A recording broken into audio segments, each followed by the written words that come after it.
वहां पर कि मोरबी का पुल मोदी के दोस्त ने ठेके पे लिया था। 31 लाख के स्टैम्प पेपर का घोटाला वहां हुआ था, जो केवल 300 रुपए के स्टैम्प पेपर पर लिखवा करके वो जो ब्रिज था वो दे दिया गया। ये पुल जो बीच में से तहस नहस हुआ है, ये गुजरात का पुल तहस नहस नहीं हुआ, ये गुजरात मॉडल तहस नहस हुआ है। अस्पताल में मुर्दे भी सजाए जाएंगे जैसे अस्पताल सजाया जा रहा है। अरे मतलब ब्रिटेन की संसद में होती है, तुमको कसाई कहा जाता है, तुमको नर पिशाच कहा जाता है, लेकिन फिर भी सुधरने को तैयार नहीं है। हमारा मीडिया रोमा मुंह फुला फुला के पता नहीं क्या क्या बोलती रहती है। वो देख लिया होगा सर्वे आपने। क्या आप इस सर्वे से सहमत हैं दोस्तों? क्या इस सर्वे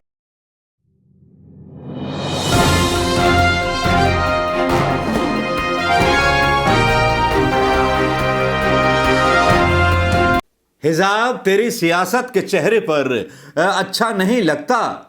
शहंशाह ए मुल्क जिले इलाही, तू मुखौटे बदलने में माहिर है। मुखौटे बदलता है और अपनी हर बात बदल देता है। तुझ पे कैसे करें भरोसा? तू कारिंदों का सहारा लेकर के, भांडों का सहारा लेकर के अपनी सियासत जो करता है।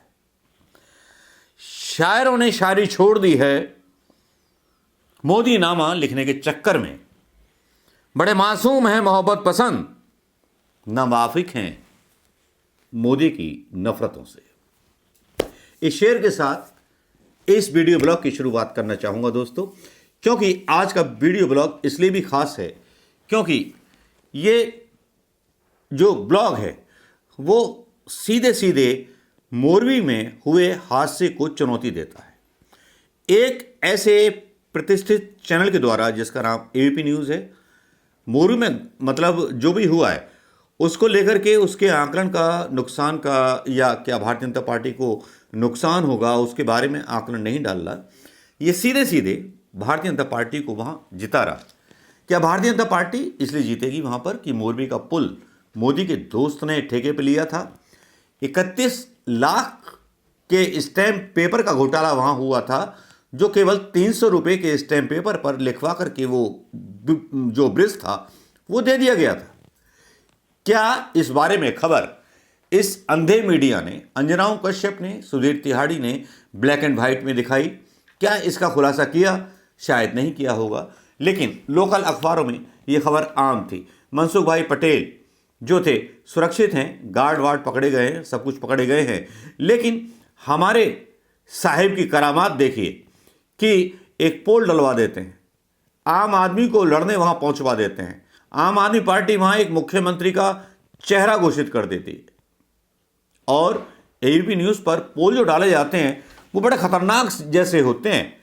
इनकी भाषा सुनिए आप, इनको जरा सी भी शर्म नहीं आती रोमा को, एबीपी न्यूज़ के पत्रकारों को, कि ये पोल किस मुंह से डाल रहे हैं। यही पत्रकार मारे गए 141 लोग, क्या उनका इम्पैक्ट मोरबी पर नहीं आएगा? क्या इस बारे में विश्लेषण किया? जो सर्वे आज डाला गया है इन चुनावों को इम्पैक्ट करने के लिए कि भारतीय जनता पार्टी सुपड़ा साफ कर रही है, इन मूर्ख पत्रकारों का एनालिसिस सुन लीजिए।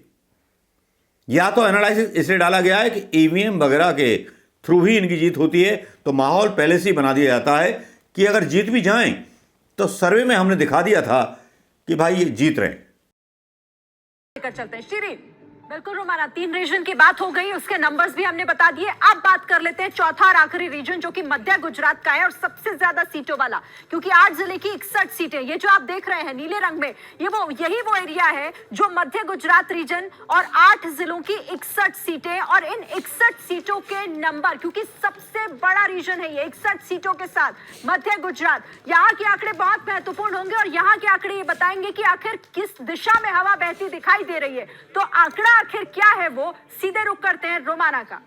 बिल्कुल, सेंट्रल गुजरात की ये तस्वीर जो अब हम आपको आंकड़े के जरिए दिखाने जा रहे हैं, और सबसे बड़ा सवाल ये कि आखिरकार बीजेपी का ये विजय रथ कहां जाकर रुकेगा, क्योंकि 3 रीजन में ही जो बहुमत का आंकड़ा है उसको तो हासिल करती हुई बीजेपी नजर आ रही है। मतलब कमल तो अभी खिलता हुआ नजर आ रहा है। बीजेपी क्या अपना ही रिकॉर्ड बेहतर करेगी? क्या सबसे बड़ा आंकड़ा है इस बार 2022 गुजरात विधानसभा चुनाव में बीजेपी हासिल करने जा रही है? पहले वोट प्रतिशत 61 सीटें मध्य गुजरात वोट प्रतिशत के लिहाज से आप देखिए बड़ी बढ़त बीजेपी ने बना रखी है, बिल्कुल उसी तरीके से जिस तरीके से पिछले 3 रीजन्स में बीजेपी ने जबरदस्त पकड़ बनाई हुई थी। इस बार भी 47% वोट परसेंटेज के साथ बीजेपी सबसे आगे, कांग्रेस 33% के साथ बीजेपी से बहुत पिछड़ी हुई नजर आ रही है। आम आदमी पार्टी यहां पर भी 18% वोट शेयर अपने खाते में खींचती हुई नजर आ रही है, अन्य के खाते में 2% वोट शेयर जाता हुआ नजर आ रहा है।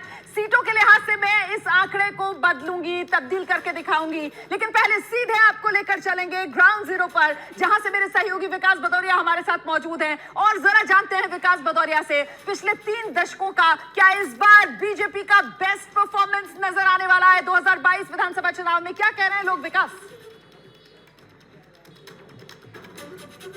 जी हाँ, बिल्कुल। देखिए, अगर सीआर पाटिल जो कि गुजरात बीजेपी के अध्यक्ष हैं, उनकी बात करें तो बहुत ज़्यादा कॉन्फिडेंट दिख रहे हैं और वो लगातार इस बात को कह रहे हैं कि इस बार हम 140 सीटों को छुएंगे। और आज से नहीं, पिछले 3 महीने से कह रहे हैं। वो इस बात की और बार बार इशारा कर रहे हैं कि बीजेपी के लिए चुनाव जो है वो सबसे ज़्यादा सीटें लेके आने वाला भी हो सकता है। उनका लक्ष्य हालांकि 160 प्लस का है, लेकिन 140 से कम सीटें किसी सूरत में नहीं जीतेंगे, ये वो बार बार कह रहे हैं। और जो एबीपी न्यूज़ का ओपिनियन पोल है वो इसी और बढ़ता ही दिखाई दे रहा है रोमाना। और देखिए, पिछले चुनाव की बात करें तो बीजेपी शतक लगाने से चूक गई थी, कांग्रेस का बहुत अच्छा परफॉर्मेंस था, लेकिन जो वोट शेयर था वो बहुत अंतर था कांग्रेस और बीजेपी के बीच में, 10% का अंतर था। ये कम नहीं होता है। कुछ रीजन में कांग्रेस को अनएक्सपेक्टेड बढ़त मिली, कुछ रीजन में बीजेपी को अनएक्सपेक्टेड बढ़त मिली, लेकिन बीजेपी ने अपना वोट शेयर रिटेन किया। न केवल कांग्रेस ने भी 10% बढ़ाया, बीजेपी ने भी अपने वोट शेयर में 10% का इजाफा किया था। और यही वो चुनाव था जो दुनिया के बड़ी बात आप कह रहे हैं, बड़ी बात आप कह रहे हैं। मुझे लगता है जरा जल्दी से एक्सपर्ट पैनल का रुख कर लेते हैं और शशि जी से जानते हैं। शशि जी, ये जो आंकड़ा अब आया है मध्य गुजरात का 47% वोट शेयर बीजेपी के खाते में जाता हुआ, क्या अपना ही रिकॉर्ड तोड़ने जा रही है बीजेपी इस बार के विधानसभा चुनाव में? ये हो सकता है, क्योंकि जो अगर इस सर्वे को बिल्कुल सटीक माने और इस सर्वे सटीक बैठता है तो यकीनन बीजेपी अपने सारे रिकॉर्ड तोड़ने जा रही है। और माधव सिंह सोलंकी का रिकॉर्ड तोड़ना बीजेपी की एक महत्वाकांक्षा है। हो सकता है वो पूरी हो जाए, लेकिन मैं विपक्ष के लिए बस एक शेर पढ़ के अपनी बात खत्म करता हूँ रोमाना। कभी मैं अपने हाथों की लकीरों से नहीं उलझा, कभी मैं अपने हाथों की लकीरों से नहीं उलझा, मुझे मालूम है किस्मत का लिखा भी बदलता है। तो वो यही मानते रहे कि भाई जो सर्वे आ रहा है शायद ये बदल जाए। रोमाना, बड़ी बात कह रहे हैं सर आप। और देखिए, अब सब जा रही है, अपना अब तक का सबसे बेहतर प्रदर्शन करने जा रही है। यही है सबसे बड़ा सस्पेंस, इसी से जुड़ा है सबसे बड़ा सवाल। क्या मजबूरी है मेरी, बताइए। मैं अभी आपको बताती हूँ कि मैंने ओए होए होए होए, नमकीन के चटकारे लेते हुए टक टक डाउनलोड कीजिए एबीपी लाइव ऐप अपने स्मार्ट टीवी पर। 3 दिन नहीं हुए मोरबी के हादसे को, इनका गुजरात चुनाव को लेकर के आकलन आ गया। जिस दिन मोरबी का हादसा हुआ उस दिन प्रधानमंत्री मोदी जी जश्न मनाने में व्यस्त थे।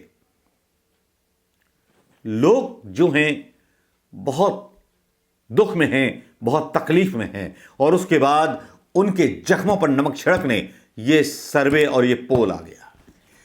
ये पोल आपने देख लिया होगा, मैंने आगे पीछे कर दी है साउंड में, सुन लिया होगा आपने।